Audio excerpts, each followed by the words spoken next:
Et salut Tundut et bonjour à tous, on se retrouve aujourd'hui, on est le 21 mars 2022 et on va continuer les activités au potager. Et notamment là maintenant, donc on rentre dans ma serre, on va s'occuper des semis de carottes, on va refaire un deuxième semis de radis. Cette fois-ci ce ne sera pas du radis rond mais ce sera du radis demi-long.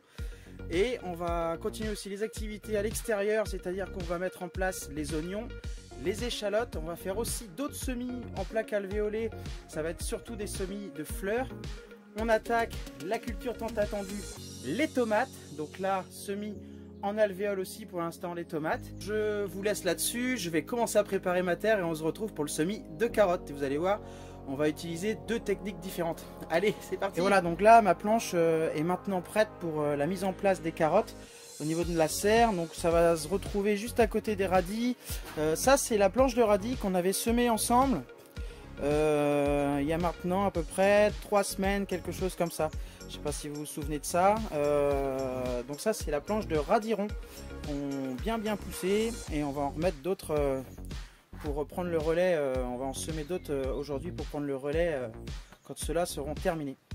Voilà, donc au niveau des carottes, on va avoir une belle planche de culture ici. Et comme je vous disais, on va utiliser deux techniques différentes. Je me suis un petit peu amusé cette année. J'ai acheté des graines de carottes. Alors, des oranges classiques mais en ruban. Là, c'est de la carotte noire. Alors ça, ça va être un test, hein. On va tester. Elle est également en ruban. Et puis de la carotte nantaise améliorée 3, ça c'est voilà, de la semence que j'utilise moi régulièrement tous les ans, c'est celle-ci que je sème.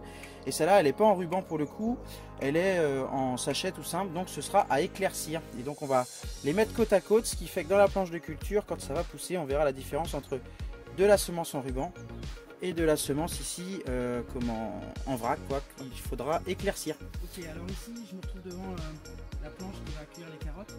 Et comme pour les radis, on va faire exactement la même chose, c'est-à-dire qu'on va utiliser le bout d'un manche d'un outil de jardin pour venir faire simplement nos lignes de culture.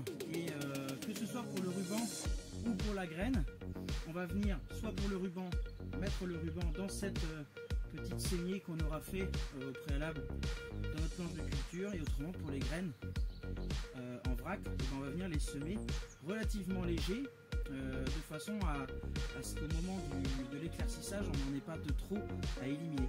Voilà, et bien écoutez, moi je vous mets en accéléré parce que là ça va être un petit peu long, et comme ça vous allez pouvoir voir la mise en place des carottes, mais en rapide. C'est parti.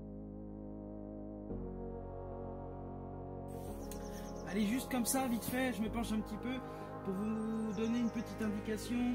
Là, la saignée elle est faite à peu près, on a une profondeur de semis d'1,5 cm. Voilà, c'est ce qu'il faut à peu près. Et on a un écartement entre les rangs de 20 cm. Voilà, moi c'est ce que j'utilise pour la mise en place des carottes. Sachant que dans la serre, en plus, comme mon système d'arrosage, c'est des tuyaux micro-poreux que je fais courir comme ça au sol. Je trouve que c'est pas mal, 20 cm, le tuyau il se retrouve entre deux lignes. Et ça humidifie bien la terre, surtout de la surface, quoi. Allez, je commence avec les rubans.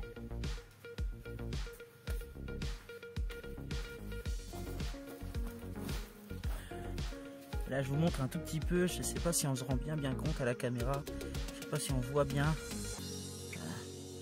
Le ruban, il y a une graine sur le ruban à peu près tous les 2 cm, quoi.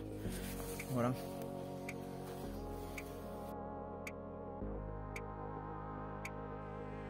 Alors là, le truc c'est que avec les bandes, comme moi mes rangs ils font à peu près 1,20 m et que j'avais 5 mètres de ruban, bah, ça permet pas de terminer pile poil la ligne. Donc là j'utilise mes petites graines en vrac histoire juste de terminer la ligne.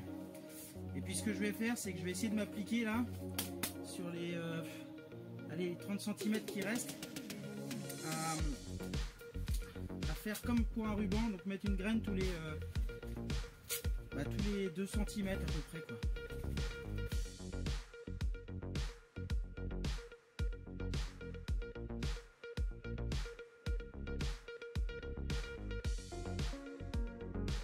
Allez, je passe là à la nantaise en vrac. Là, je me retrouve avec 4 rangs du coup de carottes noires en ruban, 4 rangs de carottes nantaises en ruban, et on va dire 3 rangs, et donc la fin de un et la fin d'un autre, 3 rangs et demi du coup de carottes nantaises, mais en vrac. Donc c'est plutôt bien réparti, un tiers de chaque, et on verra la différence entre les différentes variétés et les deux techniques de semis différentes. Voilà.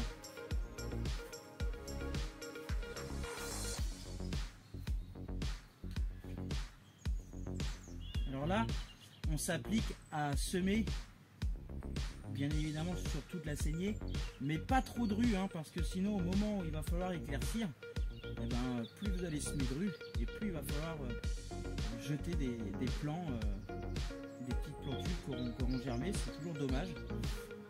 Et puis, il faut dire ce qui est, hein, éclaircir c'est fastidieux. Donc on y va. Piano!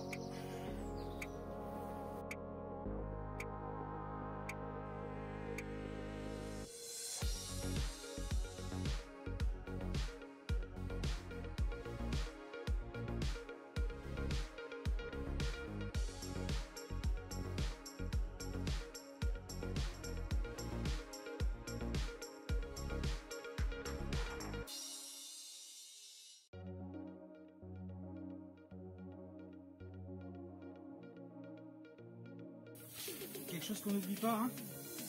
Surtout on arrose.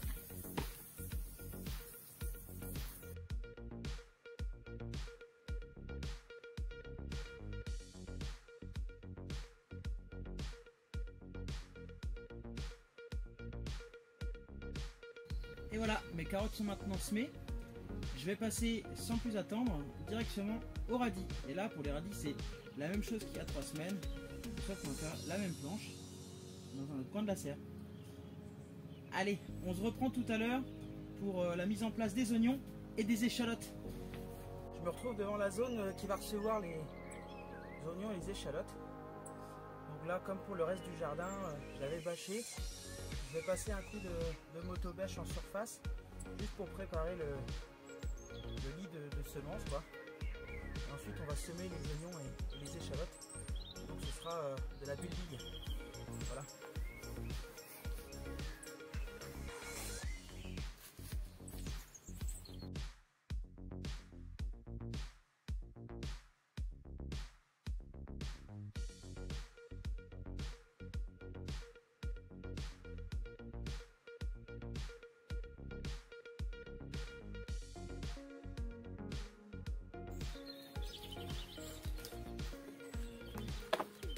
Allez, je démarre la série avec un oignon. Là, c'est le Kiravel, c'est un oignon rosé de type Roscoff. Il est excellent. Il est un petit peu plus compliqué que certains à venir. Donc là, j'en ai pris 250 grammes. Allez, c'est parti. On va planter l'oignon. Donc l'oignon, comment se plante-t-il? La pointe toujours vers le haut. La partie basse, qui est plus ou moins aplatie, commence déjà à avoir des petites racines ici, pour le coup, va vers le bas. Et puis on dit toujours que l'oignon doit voir le jardinier quand il s'en va. Donc ça veut dire qu'il ne faut pas l'enterrer trop profond, mais il faut que la tête de l'oignon ne soit pas enterrée, quoi, mais juste à fleur de sol. Alors attention à ne pas le laisser trop quand même ressortir de terre, puisque ça va pas bien marcher hein, s'il ressort trop. Donc juste enfoncer, on laisse un tout petit peu la pointe sortir de terre, mais c'est tout. Et l'oignon, eh ben, on le plante tous les 10-15 cm de toutes parts. Voilà.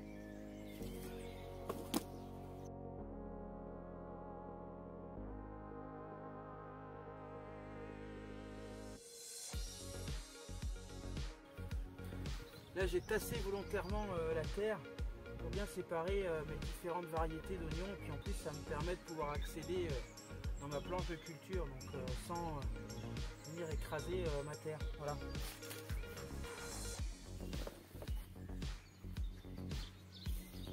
Ok. Alors là je vais continuer avec un oignon rond jaune de type Mulhouse. Ça c'est le Stuttgart Riesen. Voilà, c'est un oignon que j'ai déjà mis l'année dernière. J'ai eu de très très bons résultats avec. Ça fait un très gros oignon jaune. Et alors pas aussi goûtu peut-être que le rosé de Roscoff qu'on a mis derrière. Mais par contre en rendement il est vraiment top, quoi.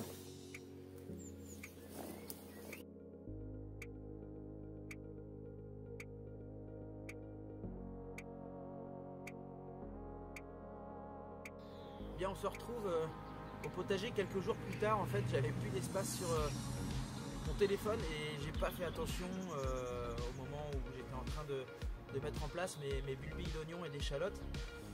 Ce qui fait que du coup voilà, je vous fais juste un tout petit résumé rapidement de ce qui s'est passé à partir du moment où ça a coupé.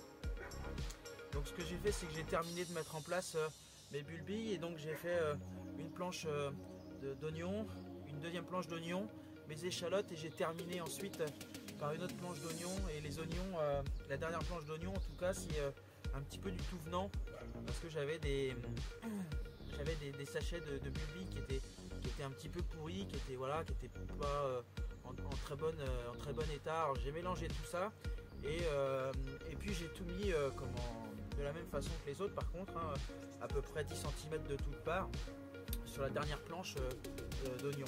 Et donc on verra bien ce que ça donnera. Voilà, ça prend pas énormément de place dans le potager, mais ce qui viendra ce sera toujours ça de gagner, quoi. Voilà, alors on continue cette vidéo maintenant avec le semis des tomates et des fleurs. Allez, c'est parti, on va se retrouver dans la serre. Allez, là on va faire nos semis de tomates et nos semis de fleurs dans des plaques alvéolées comme ça. Je vais essayer de diviser mes semis, ma plaque en tout cas, en 3, ce qui fait que ça fera 6 x 3, ça fera 18 plants de chaque, en espérant que tout fonctionne, quoi. Allez, je prends un terreau de semis, donc un terreau très très fin. Et là on va venir remplir sa plaque.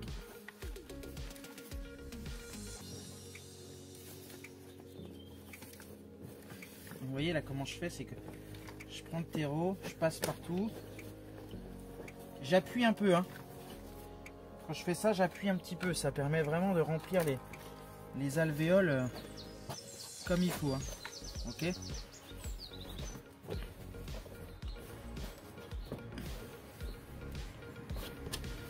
On va mettre tasser un petit peu en fait le terreau, quoi.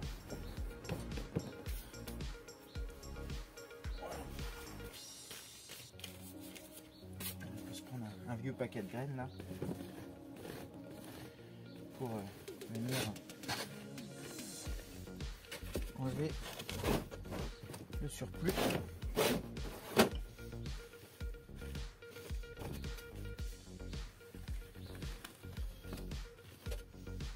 Alors ici on a un petit cheveu de fibre de coco là, donc ça c'est super bien parce que ça retient très très bien l'humidité, mais dans le semis des fois c'est un petit peu embêtant. Hop.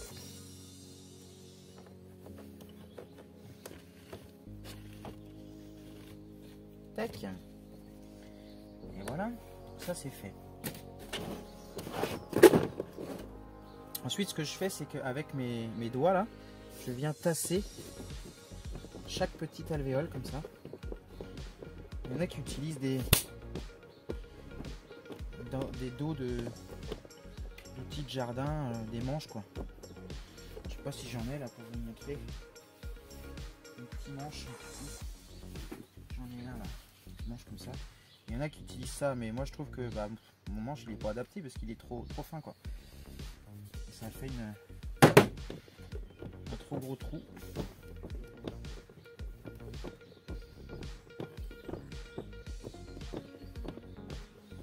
Voilà, j'y vais comme ça à la main. Ça va bien, hein.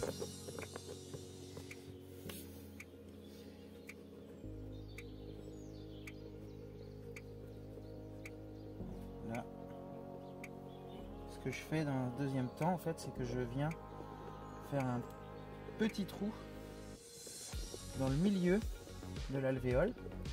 Et c'est l'endroit où va arriver la graine, quoi.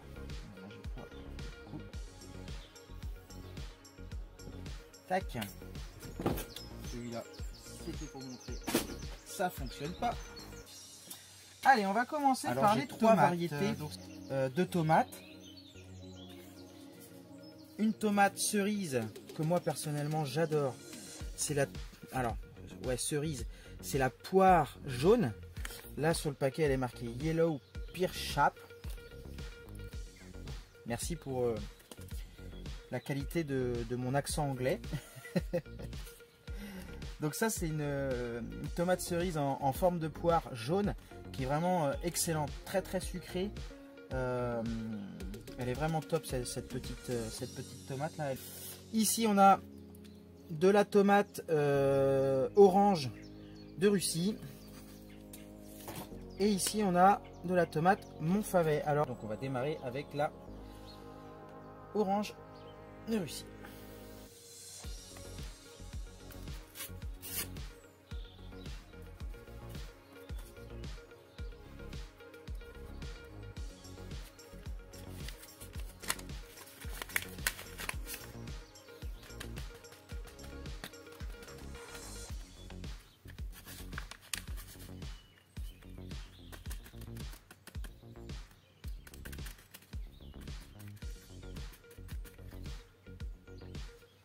Il y en a très très peu dans le paquet.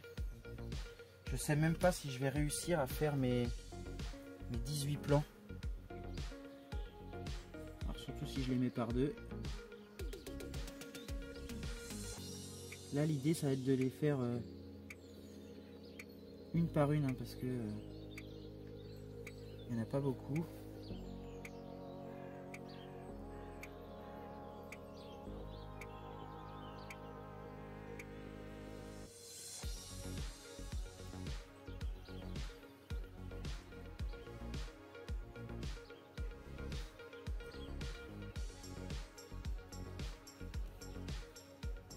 Si je vois qu'il m'en reste, je remettrai une deuxième par alvéole, histoire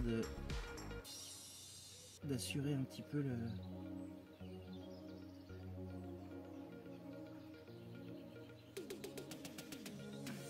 le coup.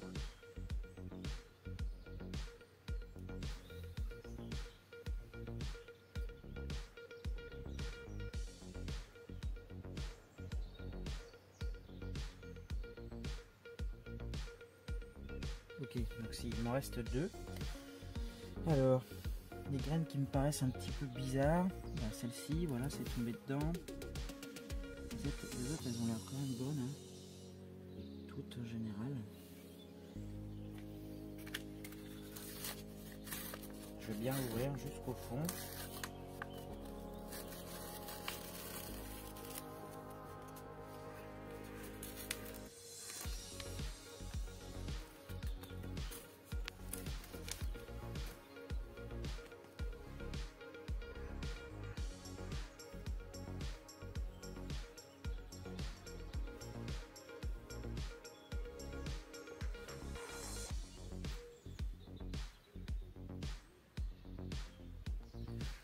Voilà, alors si on les compte, parce qu'il y en a quand même vraiment pas beaucoup, j'en ai mis 2, 4, 6, 8, 9, 10, 11, 12, 14, 16, 17, 19, 20, 21, 23, 25, 26, 27.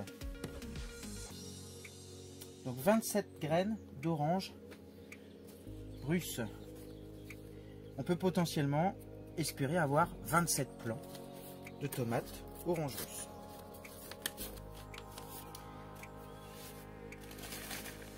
Hop. Vous le connaissez maintenant, le petit bâtonnet sur lequel on note tout le temps ce qu'on sème. Au moins on est tranquille. 24 mars 2022. Et là je le mets, je vais le couper en deux parce qu'il est grand. ici au niveau de la 3e ligne. Allez, on passe à la tomate cerise. Yellow Pear Sharp.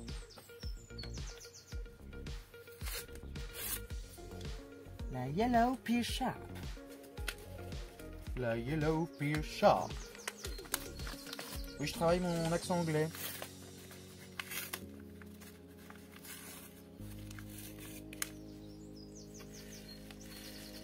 Alors ici, on a beaucoup plus de graines.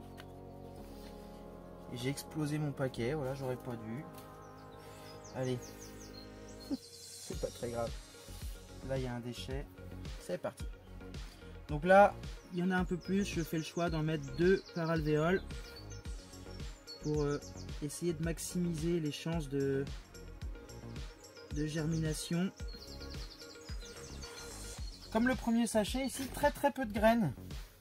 Tomate Montfavet. Alors ça, c'est une tomate qui est beaucoup plus classique. Hein. Tomate rouge, voilà, de taille moyenne. Très goûteuse. Hein. Alors ici, pour la petite histoire, on est sur de la hybride F1.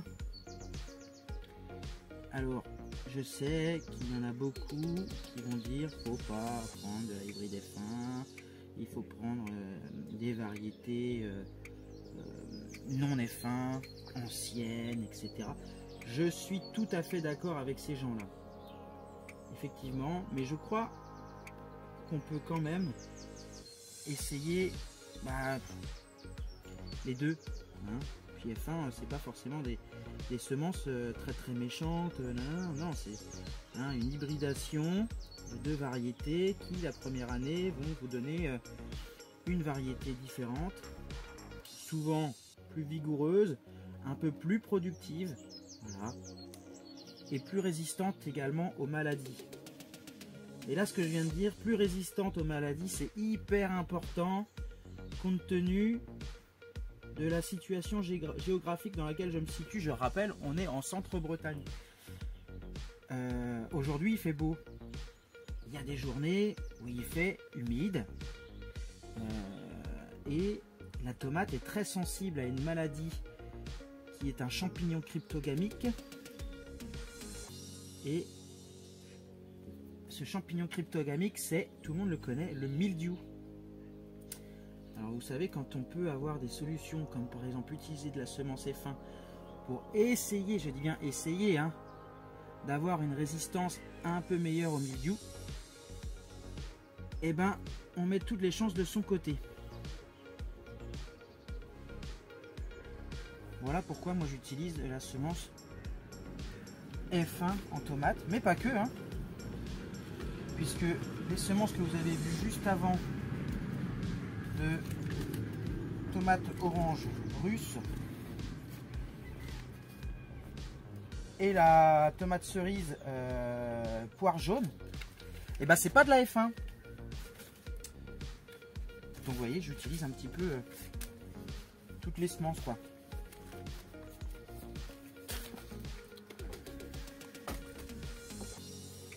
Hop. Alors faut savoir par contre que les F1, vous ne pourrez pas garder les graines de vos fruits pour renouveler la variété parce que c'est pas reproductible. C'est-à-dire que vous avez une chance sur 2 de retomber sur la variété d'origine, quoi. Donc ça, c'est des variétés. Je sais très bien que la tomate, je vais la cueillir, je vais la manger, mais je ne vais pas récupérer les graines. Sur ces deux-là, je pourrais très bien me dire, je vais récupérer les graines. Donc bon, la poire jaune, je la connais. Elle, oui, je vais sûrement récupérer des graines. La orange, c'est une nouveauté cette année, je la connais pas encore, je vais déjà la goûter. Et puis si elle me plaît, eh bah oui, je vais y récupérer des graines aussi.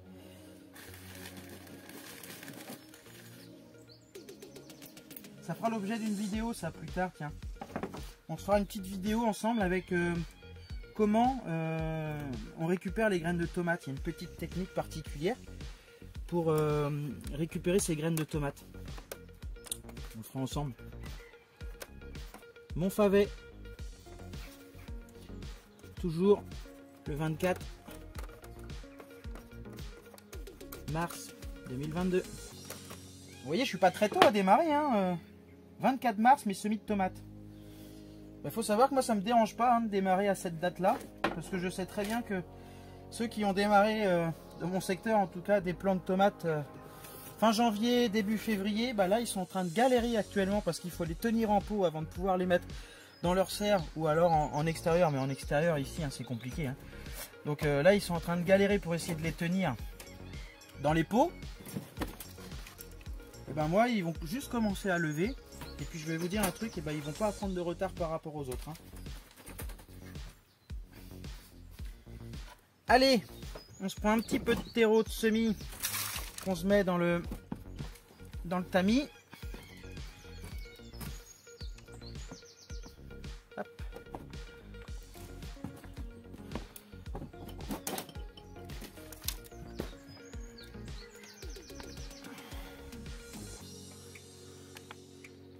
Tac.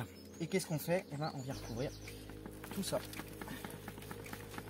avec le terreau de semis. Ok.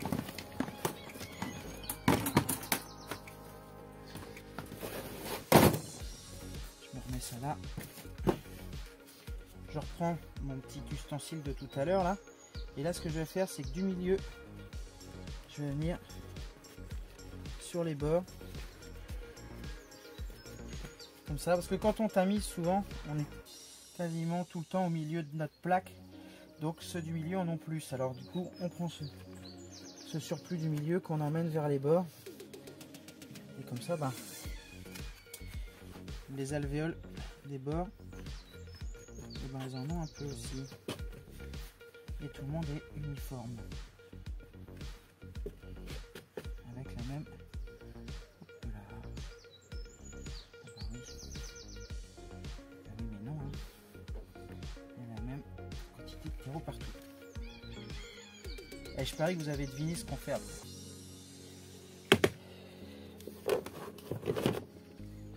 Et ben on arrose. Et ouais, arrosage hyper important. Hop. Et là je vais venir le faire avec mon petit pulvé. Ça permet d'avoir un arrosage pas trop violent. Hein, je suis presque trop violent. Pas mal. Voilà, on fait quelque chose de très très fin.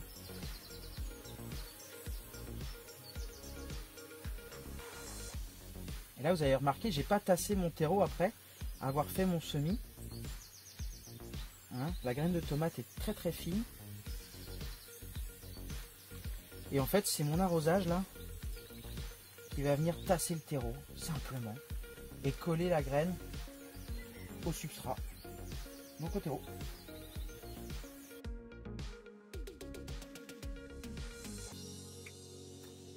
Sur une plaque comme ça, j'ai mis à peu près un demi-litre d'eau, même peut-être un petit peu plus. Je veux vraiment bien humidifier mon substrat pour le semis de tomates. Comme le reste, on vérifiera régulièrement dans les prochains jours que le substrat reste bien humide pour favoriser la levée des graines de tomates. Et pour les tomates, eh bien, on va emmener ça dans la véranda, puisque là il nous faut des températures positives, surtout pas de température négative.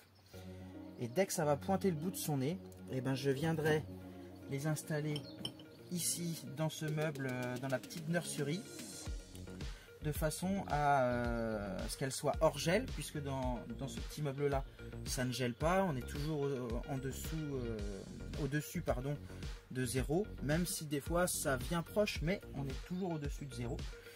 Donc on viendra les emmener là, ce qui fait que les plants vont se durcir, il va vraiment y avoir une bonne tige bien violette, bien costaud, et on aura des plants de tomates qui seront en très très bonne forme au moment de planter. Voilà, étape aussi que j'ai oublié, c'est que bon là ils sont tout petits, en toute petite alvéole. Bien entendu, il faudra les rempoter, et on les rempotera en pot de 10. Allez, ça part dans la véranda.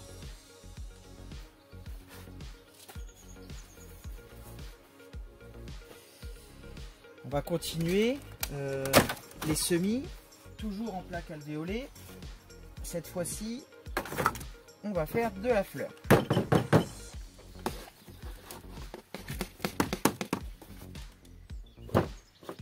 Pour rien vous cacher, ça va être exactement la même chose. Du coup, je vous mets tout ça en accéléré, ou alors je vais couper, je sais pas trop. Vous allez bien voir. En tout cas, pour moi, c'est dans une demi-heure, 3/4 d'heure qu'on se retrouve, et pour vous, bah, c'est tout de suite. Je vous reprends quelques secondes sur cette plaque-là, parce qu'il y a une petite particularité. J'ai mis de la rose d'Inde. Et puis une autre variété assez particulière sur cette plaque-là aussi, c'est le muflier. Alors la rose d'Inde, il faut savoir que la graine, elle est vraiment... elle est comme la graine de comment dire, d'œillet d'Inde. Il y a un petit plumeau là, très allongé avec un petit plumeau. Et ce qui fait qu'elle arrive à crocher un peu partout. Alors... Du coup là, j'ai pas pu faire comme les autres. J'ai essayé d'ailleurs, je sais pas si vous avez vu, de racler avec un vieux paquet de graines comme ça. Mais en fait, ça arrive à venir attraper les graines, donc ça les ressort du terreau. Ça, c'est la première particularité. Donc du coup, j'ai dû le faire à la main en faisant attention. La deuxième particularité, c'est que je vais semer sur cette plaque du muflier. Et le muflier, il faut savoir que c'est une graine qui a besoin de voir la lumière pour germer. Donc j'ai tamisé et maintenant je vais faire mon semis de muflier, je le fais à la fin parce que celles-ci on n'aura pas besoin en fait de les recouvrir. Donc là on les pose simplement sur le substrat et c'est de la graine qui est vraiment toute petite, hein, on dirait de la poussière quoi. C'est minuscule.